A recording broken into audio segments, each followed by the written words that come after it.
қатарынан жақсымын деп сүйді де құшып қысып қойнына, әкем қайтып кетті қайта қойына. Абай ыстық алақанын арқама басып әкеп отырғызды барды. Бүгінгі келген шаруам, мынау елім дейтін ер болмаса, ерім дейтін ел қайдан шығады.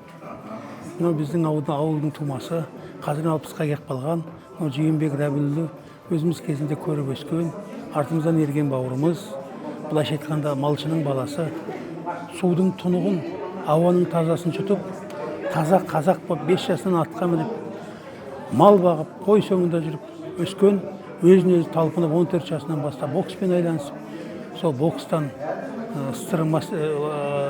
мастер спорта болған. Содан кейін өзі сазгер тұқымында бар, сазгерлік 22 жасында ән жазған.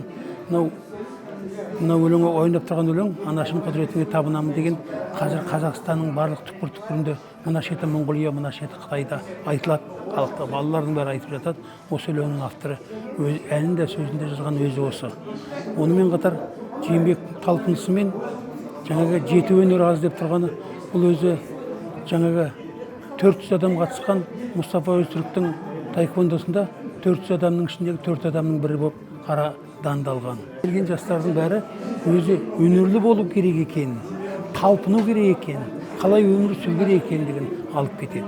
Бүгін осы енді класстастарым, туған туыстар, таныстар, оқып білген қала қонақтары келіп жатқан сияқты. Алла қаласа, сол қазір домбыра гитарамызды ала келдік. Тағы ән орындап, өлеңдер оқып береміз. Сол негізінен сол Қадыр аға туралы айтайын деп отырмын. 90 жылдық өтіп бара жатыр ғой биыл енді. Сол кісіге арнаған өлеңдеріміз бар. Сол кісімен 13 жыл қоян-қолтық араласқандағы ешкім естімеген пікірлер бар. Маған айтқан ақыл кеңестері бар енді. Аға, іні, дос сырлас болып араластық қой. Сол жөнінде айтсам деп отырмын. Ақ сүт беріп өсірген,